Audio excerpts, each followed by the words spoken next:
세 번째, 독서 체험입니다. 뜬금없이 자기주도 학습 전형을 한다면서 앞에 학습 계획이나 이런 거는 뭐 이해가 되는데 독서가 들어가요, 독서.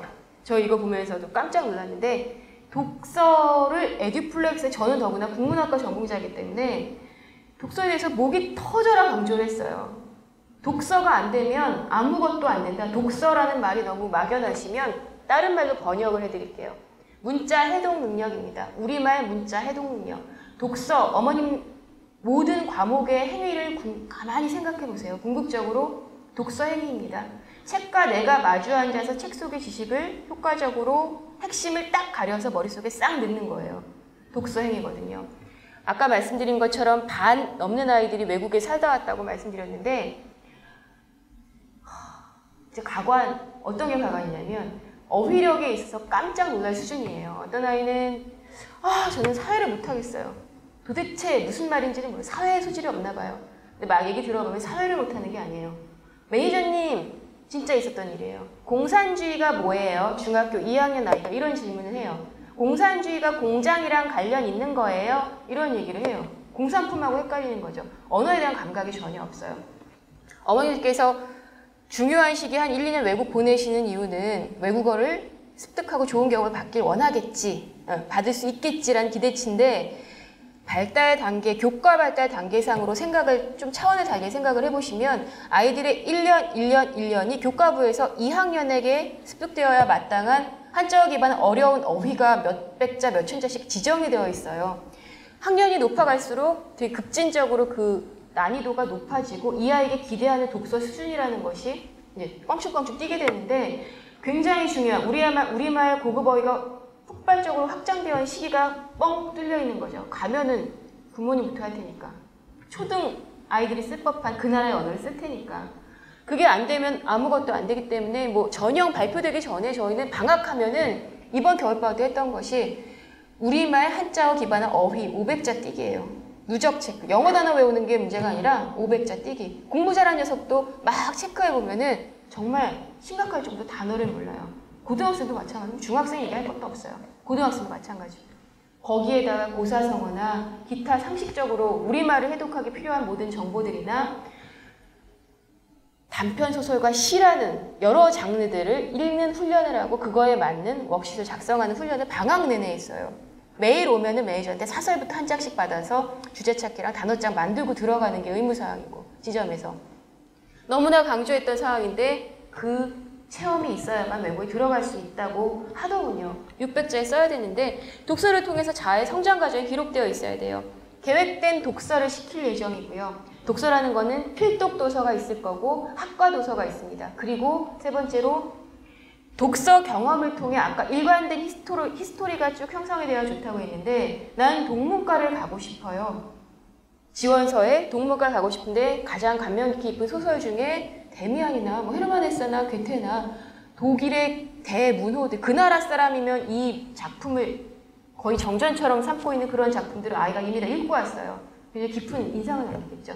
전공 문학 작품에 대한 독서까지 단계별로 분야별로 나누어서 계획된 독서를 시킬 거고요. 글의 종류에 따른 감상문 쓰기 연습 워크시트이 다 구비되어 있습니다. 똑같이 아이들이 방학 때 또 독서를 시켜보면 이 어떤 감상문이라는 툴을 통해서 한번 반추를 하는 것과 그렇지 않은 것과 엄청난 차이가 있어요. 글을 다 읽었대요. 원장님 저 이번 방학에 책 4권이나 읽었다요? 3대도 읽었고요. 모두 읽었고요. 그래? 그럼 한번 내가 물어볼게. 또 제 전공이 또 국문과잖아요. 그러면 어떤 특색이 있어? 주제가 뭐였어? 주인공의 가장 큰 고민은 뭐였어? 물어보면은 아무것도 기억나지 않는데요. 읽으나 마나한 거죠. 반추가 되어야 되는데 그러려면은 가장 그 책을 읽고서 핵심적으로 반추해야 성찰해야 마땅한 워크시트로 자극이 주어진다면 체험이 훨씬 더 인상 깊은 체험으로 남겠죠. 전공별 독서에 대한 준비도 시킬 것이다. 세 번째는 봉사 체험. 여기서도 봉사활동 여기도 갔다 왔고요. 뭐 여기도 갔다 왔고요. 이런 것보다는 봉사활동을 통해 중3 아이가 쓸 수 있는 정도의 수준의 글을 써야 합니다. 막 어처구니가 없는 어른의 사고방식과 그것이 주입된 흔적이 있으면 안 돼요. 진솔한 중3 아이의 어떤 이 경험을 통해서 얻을 수 있는 내면의 성장 과정이 기록이 되어야 되고, 더 좋다면은 내가 전공하고자 하는 그 미래에 대한 비전과 일치가 되면 더 깊은 인상을 받을 수 있다라고 합니다. 그래서 지역별, 분야별 봉사활동 기관을 리스트업해서 진로와 연관된 봉사활동 체험을 컨설팅을 할 예정이고요. 중요한 거는 봉사활동 후에 역시 600자 이내에 자기가 이걸 통해서 어떤 경험을 했고 어떤 성장이 있었는지에 대해서 전략적으로 잘 쓸 수 있는 대비가 되어야겠죠. 이런 것들을 대비를 시킬 예정이고요.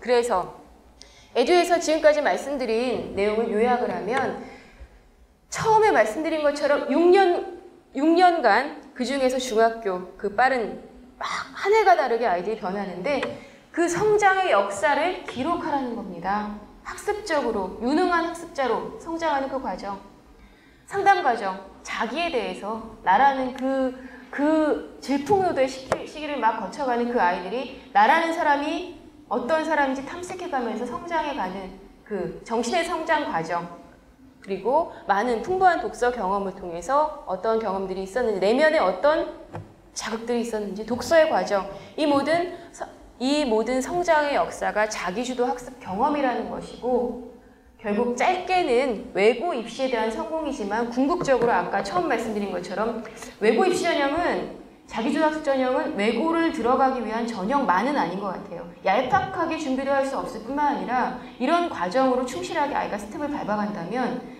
외고 입시의 성공뿐만 아니라 더 나아가서 유능한 학습자, 자기 스스로 이후로 고등학교, 대학교, 사회에서 유능한 일꾼으로 어엿한 제 역할을 하는, 노릇을 하는 그런 일꾼으로 성장하기 위해, 성공하기 위한 그런 과정이라는 것입니다. 그래서 아이들이 그 과정, 지금까지 진행한 모든 과정을 바인딩 하려고 해요. 바인딩. 많은 체험을 제가 강조를 드렸지만 체험이라는 거는 시간이 지나면 시간에 따라 망각되기 마련이죠. 학습 경험, 학습 과정, 상담 과정, 독서 과정.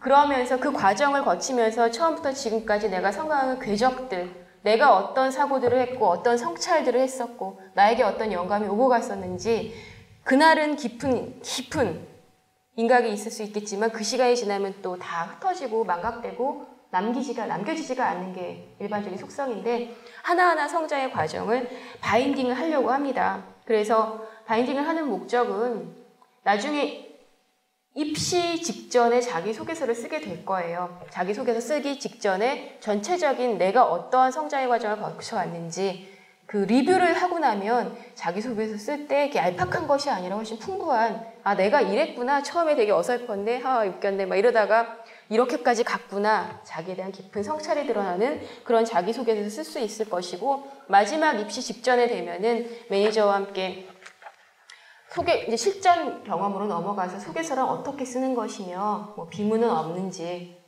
너무 이상한 표현은 없는지, 이런 것들도 실전 글쓰기 연습도 해볼 생각이고, 모의 면접도 진행을 해볼 생각입니다. 자체적으로 에듀플렉스 입학사정관을 구성을 해서 외고 지원하는 학생들 앞에 놓고 자기소개 기반으로 떨지 않게 명확하게 똑부러지게, 참 이런 것도 능력으로 들어가는 것 같아요. 자기 표현을 말로써 글로써 정확하게 할 수 있는 것. 근데 많은 아직 애기들이다 보니까, 어리다 보니까 그런 것도 떨 여지가 있는데 제 실력을 제대로 발휘 못할 여지도 있기 때문에 마지막 최종 실전에 가서는 면접 연습까지도 다 구비를 해서 들여보내려고 합니다.